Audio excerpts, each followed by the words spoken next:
which is a more tribal area and the interior area. So I have seen literally the access to power problems. So energy is another aspect. And no matter whatever technologies that are evolving, everything is actually dependent on access to power or the energy source.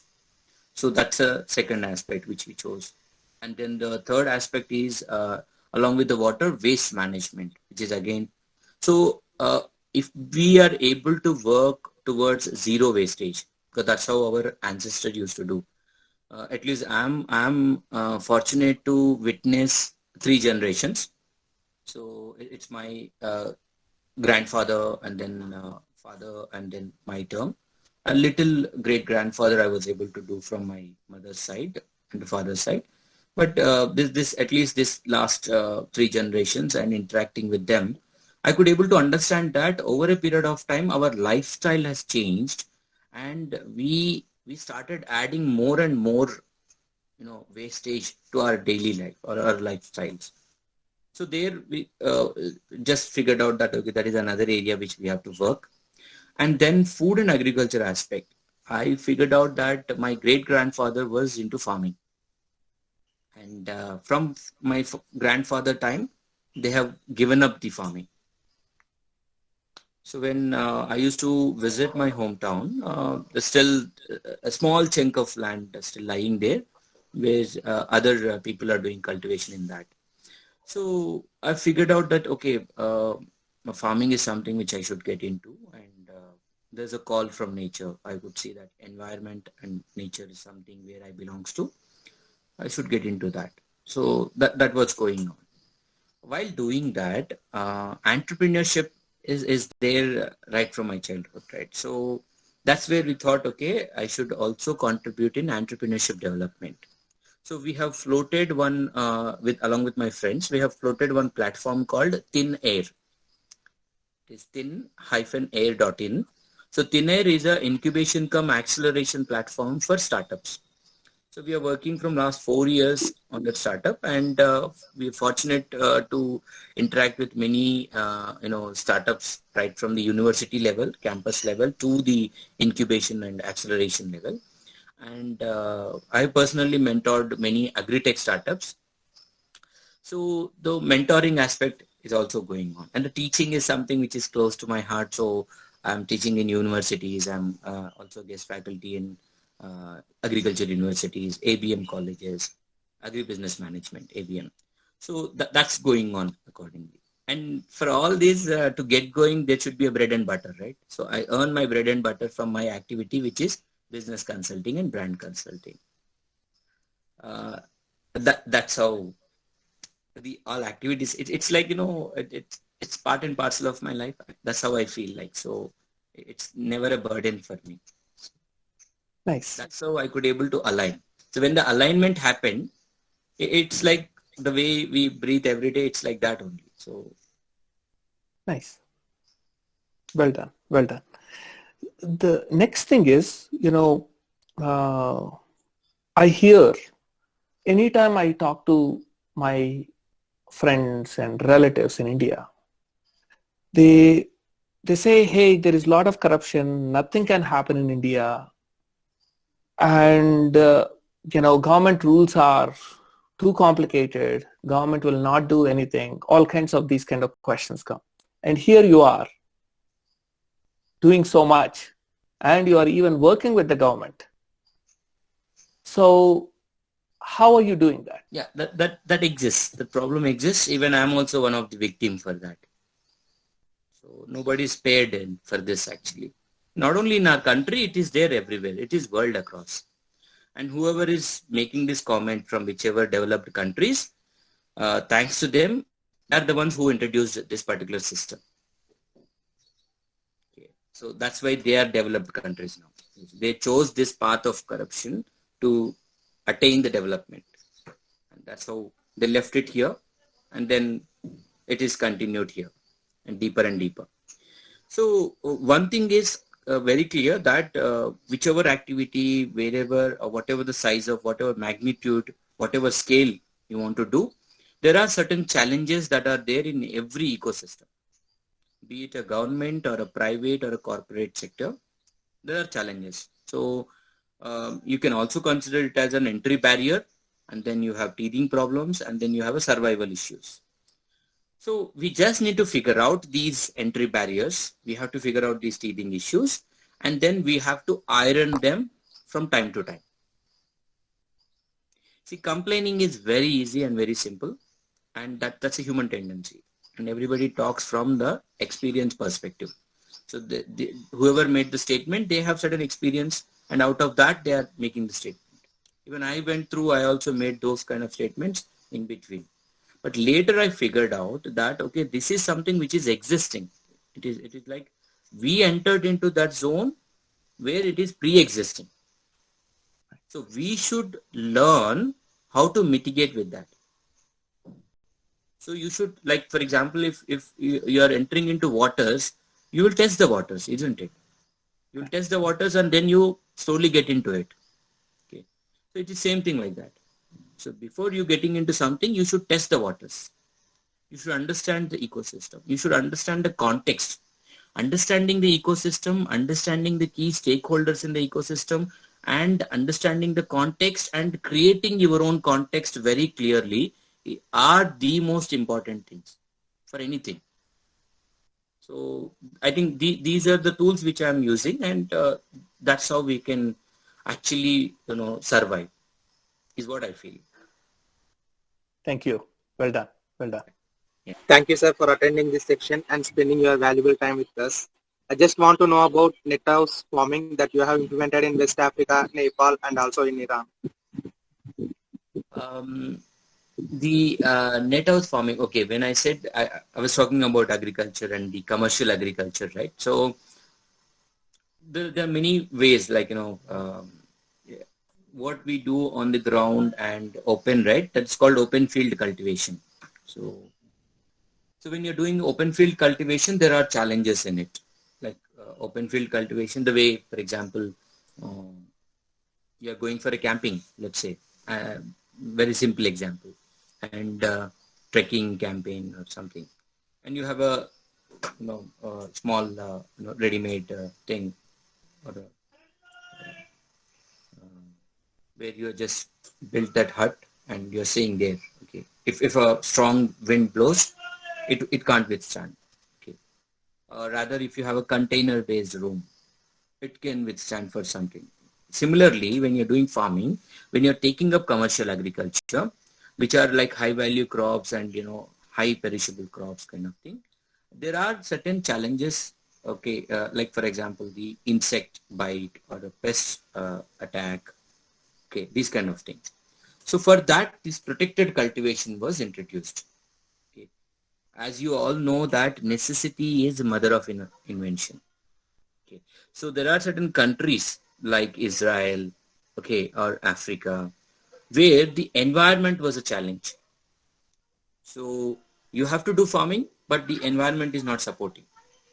It could be the soil, it could be water, it could be the topography, or the geography, or the weather conditions. So in order to mitigate with these extreme conditions, which are unfavorable conditions, people figured out certain ways to do different kind of farming. So one such method is protected cultivation. Okay. So protected cultivation is nothing but you do cultivation in an enclosed area. That's called protected cultivation. So you build an enclosed area and you do within that enclosed area. So for this protected cultivation, there are certain things wherever it was introduced in this protected cultivation, it comes with a cost. Okay. So places like Israel, where they have a huge challenge for water, they have a huge challenge for soil, they have a huge challenge for the climate conditions and all that, they are the ones who worked the most and got so many inventions in this area, in the area of agriculture and water management. That's why we all talk about Israel. Similarly, every country has certain inventions based on the challenges that they are facing. So one request to all of you is, since you guys want to get into entrepreneurship, you should figure out across the globe which country was facing what kind of challenges, against which what kind of inventions they made, and how economical are those solutions, and how they got evolved, because every invention has to evolve, otherwise there is no sustainability to it. So it's another point. I'm just trying to make that statement as part of this. So you guys need to figure out this. You have to have this idea that which country is going through what kind of challenges, against which what kind of inventions that they are coming up with, and how they are evolving those inventions time to time. So in this protected cultivation, the initial stage, it was very, very costly affair. Okay. So down the line, we figured out, along with a few companies or few agripreneurs from Gujarat with whom I have interacted, and I've visited a lot of places in Gujarat and then started working with them in Gujarat. So we have placed, we did farming, I would proudly say that we did farming in areas of Kutch. Kutch is one extreme weather conditions and a very dry area. And in fact, once Kutch was affected with the earthquake. And after that, it evolved into the best possible place for lot many inventions. And these innovations or inventions in Indian terminology, actually our terminology, I would say, called Jugaad. So we actually we are experts in Jugaad. Jugaad means when we are doing something, you stumbled up with some challenge. So what you will do is you will figure out some way to deal with it. For that, what you will do, you will try to fix it with your locally available sources. That is called Jugaad. Like in earlier in our homes, if some repair comes, right, our elders used to do repairing. But our generation is, or your generation is more keen towards replacing rather than repairing. Okay, but the older generation used to repair it. And for that, they used to just do, for example, we are using rubber bands now. Okay, but our elders used to use threads. Okay, but for our convenience, we have started using rubber. We started using plastic. So, okay, this all comes from Jugaad. At times, I may actually deviate. I get it deeper into the subject. So, while doing this Jugaad, we figured out some way, some very cost-effective way for protected cultivation. So, we have to do protected cultivation, yet we should do that at a very low cost. So, for that, we have figured out this flat roof, wire rope, net house. This is a model which we have figured out 5 years back. Flat roof, wire rope, net house. That means across the horizontal space, nowhere you will use steel pipes. All across you will use only steel ropes. Only for the vertical structures you will use steel pipes. That means we have cut down 50% of the usage of steel in the overall construction. 50%.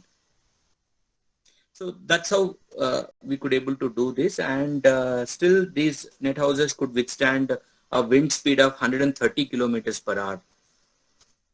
And then the places like Africa and Nepal and other places, people were very keen, because these structures you can conserve a lot of water and you can grow a lot of commercial crops such as capsicum, European cucumber, all other like broccoli, lettuce, or you can do with microgreens, or you can go with leafy vegetables.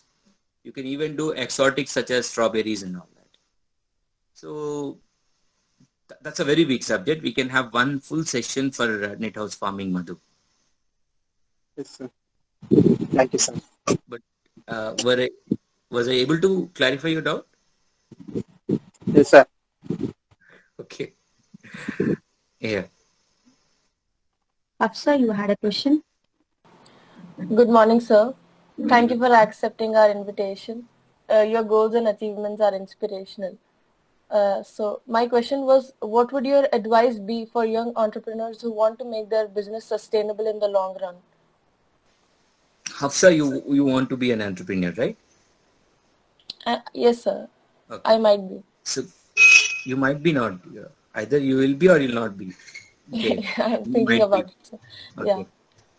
So you know startup, right? Yes, sir. Can you define startup? Something that you plan about it, and then you have a foundation, and then you start a company or a business. Give me an example for startup. Like if you see in the education sector, like a startup is like starting a preschool or and a school or something like that. Example means give me one or two company names, which are startup companies. Take any domain. Maybe education itself. You take one education. Startups, you can see Elon Musk has Tesla, and I mean, all companies are startups only in the beginning, right? I mean, so. Right. So what is that startup?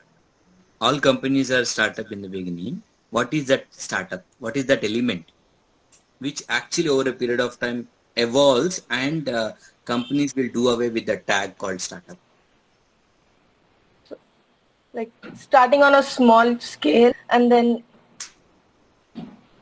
growing your business. Starting on a small scale is not a status of startup.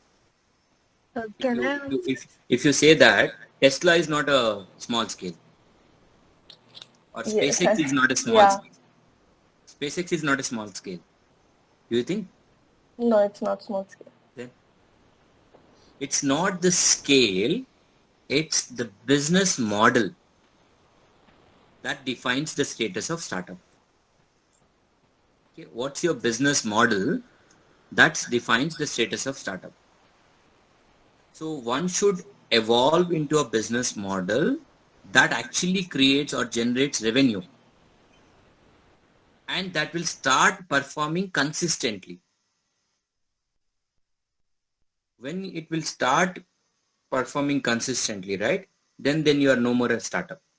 For example, Byju's, it was a startup, now it is not a startup. Tesla, it was a startup, but now it's not a startup, because they have figured out which business model works for them, which business model gets them revenue, and they started working on that. They evolved into it and they started consistently performing in that.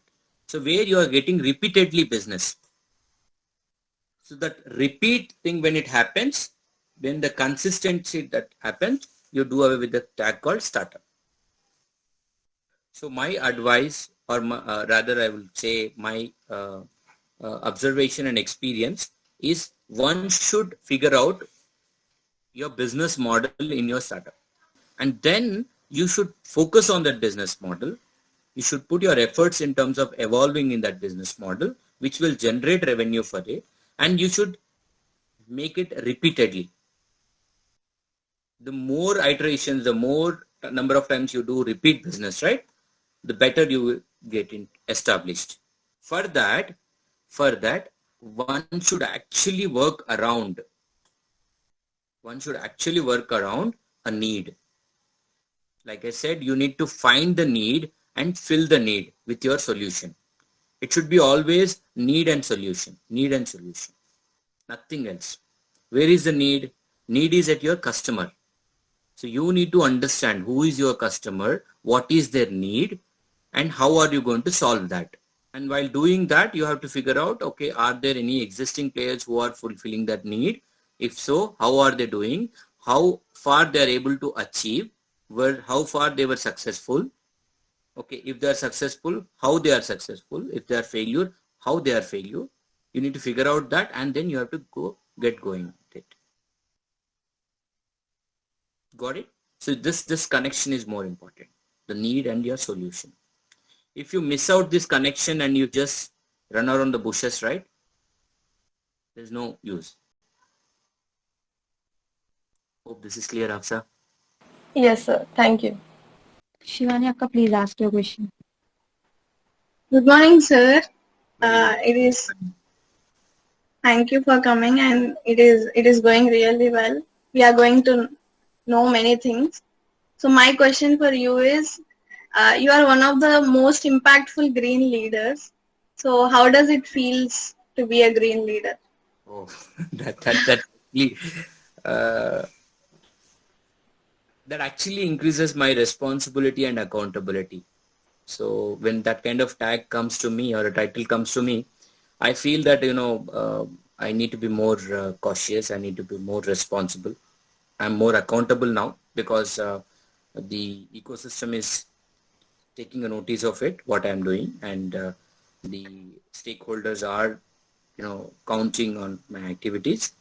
So it gives me more, responsibility, and I have to fulfill and I have to be consistent in what I deliver. So that's a kind of feel what I get when I get this kind of titles or recognition.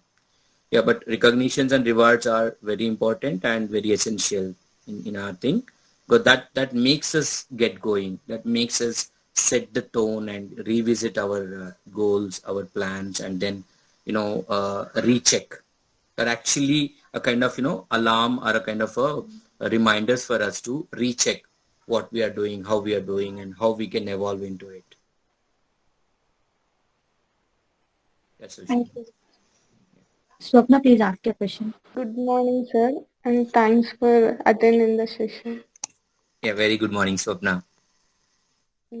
Sir, I heard one thing in the science where, according to the farmer, in the daytime the photosynthesis will occur, but at night time, by using LED bulbs, we can produce photosynthesis. It is true, sir. Then, if it is true, then now it is working or not, sir? It's working. It's working. Actually, this methodology or a system called as grow lights. This technique is called as grow lights. So you are actually growing the food using lights. So basically, again, as you rightly pointed out, everything is based on the photosynthesis process. So when actually the sun comes, the sunlight, which is actually measured in, so you go with this lux, you measure it in lux. Okay, and there's certain lux for a certain process. So when there is no adequate sunlight, there is a shortage in lux. So that's why there is in modern agriculture technology, even this is one of the parameters where you have a check about lux. So this grow light mechanism has evolved in areas which are more close to polars. Okay, we are in more tropical conditions. Okay, but this is required more towards polar side. So, like for example, if you take the Poland, okay, areas which are very close to polar, where the sunlight is very low. So it all, as I mentioned, like the necessity is mother of invention. So you always try to solve the issues that you have locally. So that's how this got evolved actually. So it is very much available now. It is there in Hyderabad also. A few of my friends, they came back from Sweden and they have invented this grow light system. In fact, the testing is done. I think mostly this year commercially we're going to launch that grow light system. There you can even grow certain leafies indoor with this grow light system. Again, in that you have varied color. So because spectrum, another element that since most of you guys are from science background, I'm using the terminology. If anybody is not able to understand, please raise your hand. So spectrum is another important aspect. The light spectrum, based on that, again you choose the color. So white spectrum, and then you use different colors of the light for this growing mechanism. Hope this is clear, Swapna? Yes, sir. Thank you, sir. Deepti, ask your question. Yes, sir. My question was about thin air. I've seen that where the students are encouraged to experiment, learn, and innovate right at the college or university level.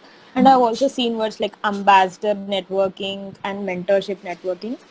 This is very similar to ESL. Like I can feel that because even we have mentorship program running in our ESL like that, and I've also seen ESL establishment, faculty development words like this. Can you brief that programs or like thin air regarding university? Yeah, basically it's all one same as you rightly said, ESL. So we wanted to create a support structure for systems like ESL, because we strongly believe that every university, every college should have ESL, irrespective of their specialization, be it a technological university, be it a management university, or be it a agricultural university. Every institution should have a ESL now, where in their respective fields they should encourage and develop entrepreneurship. So for this, we believe in change makers or change agents. So faculty and the management are the change agents. That's where everything will start. And then the change carriers are the students. So when we begin our process, we begin from management, faculty, and the students. So we first train the management, we train faculty, because these are two key stakeholders in the overall ecosystem here who need to be aligned with the thought process. And from there, through them, because we can't go everywhere, we can't be there everywhere to reach out to students. So that's why we train them and we prepare them, and through them we train students. That's how this 3-layer approach. Yes, sir. First, you are saying like you will be consulting management and the faculty. How you will be doing that? Like, what are the steps you are taking for that, sir? For consultation? No, sir. Like, you are saying that you will be starting from the management and the faculty, right, sir? Correct. Then after the student are the carriers. So basically for everything, first you need to set the context. You need to set the context right. So we will do a little need analysis. So basically whichever activity we take up, first we do a need analysis, for which we map the overall ecosystem there. Like for example, if you take up a college, we map the overall college. So since how long it exists, what kind of activities they were doing from the beginning, who are the management guys there, what is their background, what kind of efforts they were putting in, okay, and what is the vision and mission of the management, and what are the activities that they were taking up to achieve that vision, okay, how well this vision is percolated amongst the faculty, which is the next most important aspect in the institution, and how well these faculty fraternity aware of this vision and mission of the management, and then how are they carrying it towards or amongst the children or students. And there again we will interact with students to understand, okay, whether they are aware of this vision and mission or not. Then if they are aware, what kind of activities even the students are doing, so that they are contributing towards that vision and mission. So this is a kind of the overall need analysis we do, and from that need analysis we have a certain inputs. So with that inputs we sit with management, saying that, okay, this is your thought process, this is how you want it to be, and for that you have taken up these activities, and due to which you are able to largely achieve or not able to achieve, or these are the blockades, and this is how we figured out, and let's mitigate, or let's deal with these blockades with this kind of approach. So we propose you to take up these activities. Let's have a calendar for quarter wise, and let's have a 1-year annual plan, and then let's make a 3 or 5 years plan. So like that, it all will evolve, Deepti. Yes. I think Deepti only was asking this question, right? Yes. Yeah. I've seen that we make way for unicorns to emerge from universities. Yes, sir. Right. Correct. Yeah. Thank you. That's the thing which I wanted to ask. Was it a question, or you're just reminding me? No, sir. I like that word, like sentence. Like I said, we when we do certain things, right, we need to map. Okay, so what we could able to map is unicorn is a buzzword amongst the startups. Okay, and for anyone to start something, right, you need a motivation. You need a bigger aspiration. So for startup, the aspiration should be unicorn. For every startup, the aspiration should be unicorn. You all know, right? Unicorn is you getting into a billions club through your business. So you're making $1 billion in business. That's how you are recognized as unicorn. So earlier, the thought process was you come out of your campus, you start your business and you work hard for so many years and then you evolve into unicorn. But now the situation or the scenario is not like that. You have a beautiful ecosystem out there which gives you a possibility that you can evolve into or you can become a unicorn right from your campus or right from your university itself. Veena ma'am, please ask your question. Hi, thank you. Hi, Dr. Mahinder. I'm Meena Ravindran. Yeah. Hi, Meena ji. Hi. So actually, I was also very keenly listening to you. And one thing I observed is I don't know how all these chemical engineers are so much interested in farming. It's mainly because of the way you have evolved it, I think. It's wonderful the way you have triggered their curiosity. And nice to, probably some of them have backgrounds of farming at home and they're able to relate better, right? And you have given such, attractive options like economically doing all the things, using, making it more environmentally friendly and all that. So like them, I also became like a young girl and I want to ask you something because my mother has a small farm actually. She's an 83-year-old lady. And she went and bought a farm 3 years ago against all our advice. She's so fond of greenery and green thumbs she's got. She went and got a small farm, 7-acre farm. And they have, my husband is the one who's helping her and they have put 500 mango trees and 500 jamkai. So somewhere 50 kilometers away from our house, okay. So the problem is it's very difficult for her to travel. So now my question is very, one or two, which I have also been telling her, but she hasn't been bold enough to do that. One is the solar pump, which you said. So you think for small farms also it will help? I feel it will, but please tell me from your experience of seeing all the farms, is it good to go for solar farms? Is it economical? Yeah, first of all, this is not a small farm. 7 acres is a very big farm. Okay. Farming starts even right from your backyard. Yeah, of course. Yeah. Every household backyard. So we have farmers who are doing it in, let's say, 4 guntas, which is close to 480 square yards or around 500 square yards. What made me call it small, Dr. Mahinder, is opposite to my house is our cricketer Raidu's house. Ambat Raidu's house. He's making Ambat 120 acres. Yes. So we always talk to them when we talk. We say, "Ma chinnadandi." So that's how it came. So they have excellent. Their complete investment and everything is really large. Yeah. So we always look at something which we can do simple way and help Amma. Correct. That's how I want to help her. I'm not good in farming or anything, but I would like to help her to make her life simpler at the same time make it more efficient. That's my request. It is very much possible. First thing what we can do is we can get the smart irrigation system where she can remotely monitor and remotely that's my second question. Remote monitoring is my second question. Remote monitoring and remote controlling, both. Yes. Not just monitoring, even controlling also. Right. Smart, what did you say? Smart irrigation. Right. Okay. Yeah. So we can do smart irrigation and smart fertigation, both. Okay. So which will, first of all, we need to figure out that how frequently she had to or she has to visit the farm. For what purposes? Yeah, right now she goes 3 times a week. Yeah. So we need to map actually. We need to map those activities. Then we can come up with a plan that, okay, where she is putting her repeated efforts. Right. Which are not required, first of all, sometimes. Okay. Second thing, but physical wise and her, her mental health perspective, we should allow her to visit frequently. Right, that's true.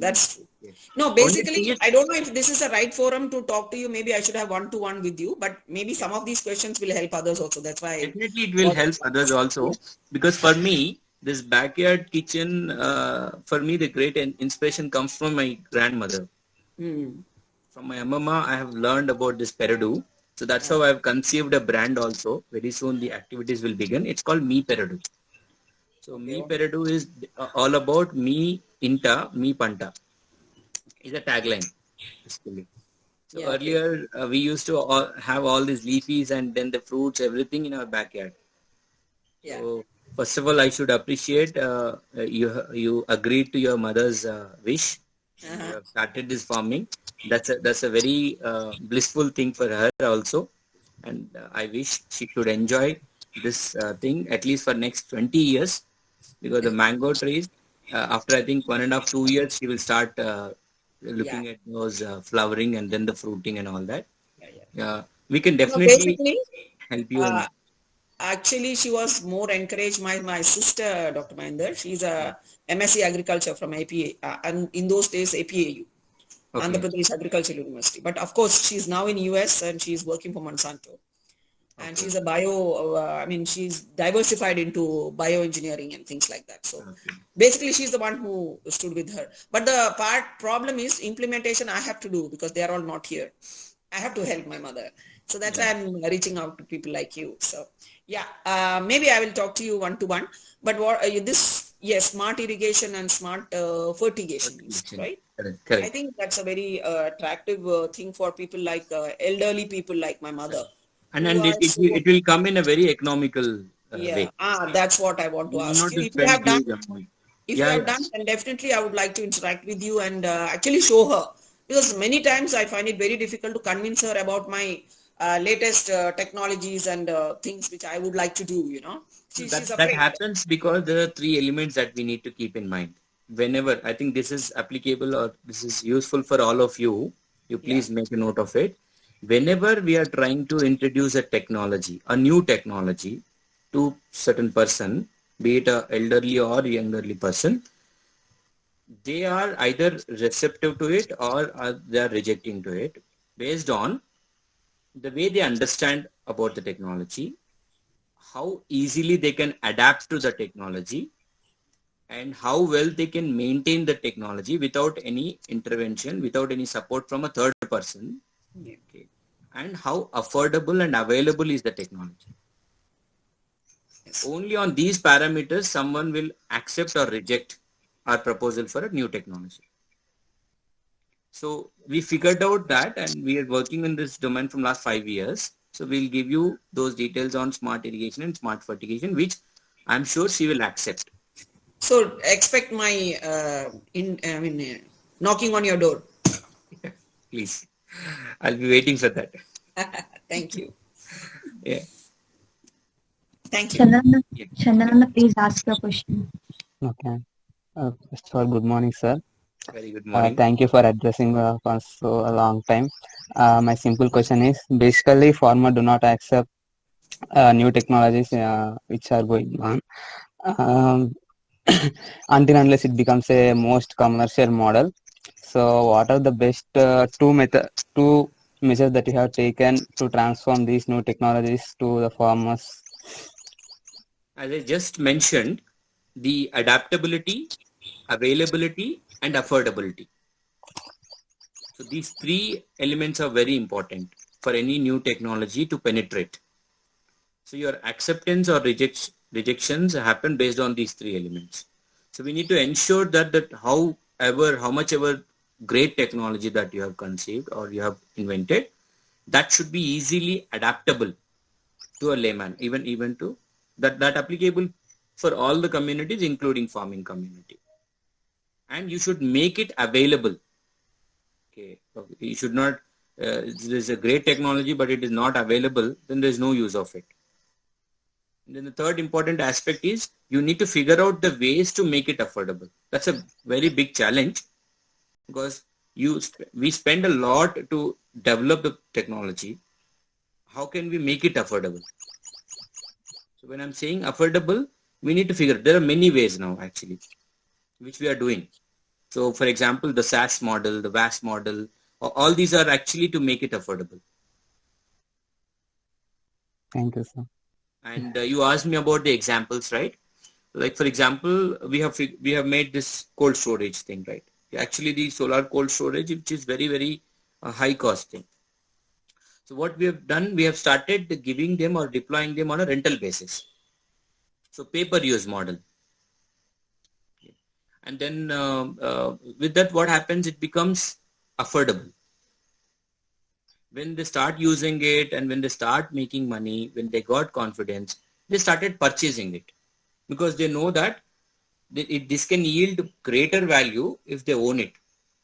So they are paying more in the form of rent, rather they will purchase it. That's how the rentals converted into sales. I hope this is clear. Yes. Shravan sir. So Dr. Mahendra, this was a fantastic conversation. Thank you very much. So you looked at our ESL website and you interacted with the students here. What are your thoughts? What are your thoughts about this? No, first of all, the platform that you're trying to create is good. The plan is good. And you actually made the departments well. You carved out the departments and made teams for each department. And I'm sure there is a HOD for each department. So I'm calling it department. Maybe your terminology might be different. So what I wanted to know more about is, okay, what are that you are aiming and what are your shortest goals, midterm goals and long-term goals?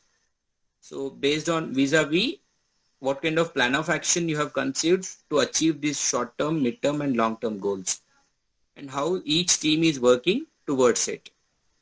That I would like to know, so that I would like to contribute in it, because it's going in a very, very right direction. And I'm very happy with that. And since there is an overlap or a crossing the paths in that perspective, that's where I'm interested in doing my bit for the success. Absolutely. Actually, I just got a message from Deepthi saying, let us, have a separate call with Dr. Mahendra to see how we can take our ESL to the next level. That she just texted me that actually. Okay. So definitely there is, because we started from nothing, right? I have been in US forever. And so when I started this 3.5 years ago, it was more of a vision. That's all was driving me. Then I had no connections, nothing. And so I had to start all the way from scratch. And the vision created the plan, vision created the action, everything. I only look at vision to say, what is the next step? What is the next step? So I'm making up steps as I went. And now finally, I guess I was a startup at that time. Now I'm finally getting to a place where I see processes all coming together, a structure coming together, all of that. So now I think there is a little bit of structure that has come up. But I think we are still another couple of years away for the structure to really become more concrete. I don't want anything to be concrete, really speaking. But I want at least certain processes to happen. So anyway, I will talk more later, but this is a fantastic conversation. Thank you very much. Thank you for the opportunity, and you guys are doing very wonderful. In fact, I don't know what made you to define that 1 or 2 years, but rather what I feel is the number of people and the amount of efforts that we are putting in is more important than the duration or the time. So you guys are already doing phenomenal job, and I'm sure we are going to build that. So thanks to you for the vision, and we will actually, I would like to be part of it. So we will make it happen. We all will. Thank you. We would definitely love to we will also help you with your vision. Yeah, because I'm doing that because this is part of my vision. Exactly. Absolutely. We were looking at the same thing, and when we got your profile, when I heard from I call A and Anna, Okay, so we were just all students, and we talked about you many, many times, and we definitely want to find ways to collaborate. The biggest thing we try to do is collaboration. Collaboration is the key, because you have to collaborate in a family. You have to collaborate at work. You have to collaborate with your neighbors. Everything is a collaboration, right? And collaboration, co-creation, all of those things come together. And so that is something we talk about a lot. And so when you came into our vision or into our path, we immediately knew you are one of those people we want to work with or collaborate with. Thank you. Thank you for the opportunity. Thank you for the acceptance and then making me part of it. Thank you. Sir, thank you, sir, for attending the session, and we got to know many new things from you, and thank you. Now it's vote of thanks. It's my privilege to have been asked to propose a vote of thanks on this session.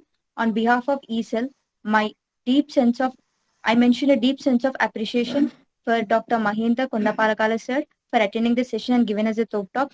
And also I thank Shravan sir, my seniors and my dear friends for making it more interactive. Thank you. And thank you one and all for patiently listening to me and attending today. And I'm sure this platform will give me an opportunity to learn and evolve. And the great going. And just a beginning, this is a lot more to have. Looking forward to our next interaction. Thank you.